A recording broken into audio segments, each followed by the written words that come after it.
गुफ्तगू नहीं। मच्छरों ने हजरत सुलेमान इब्ने दाऊद के पास इस्तिगासा दायर किया।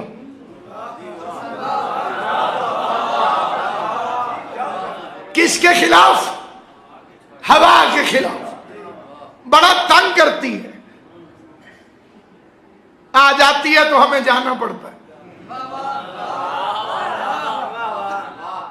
लिहाजा इसे तो मना करें। सरकार ने फरमाया मैं मासूम हूं, यकतरफा कार्रवाई नहीं करता।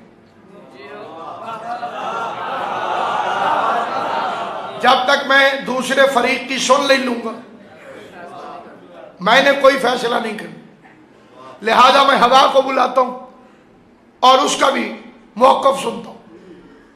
नबी ने हवा को बुलाया, हवा आ गई, मच्छर चले गए।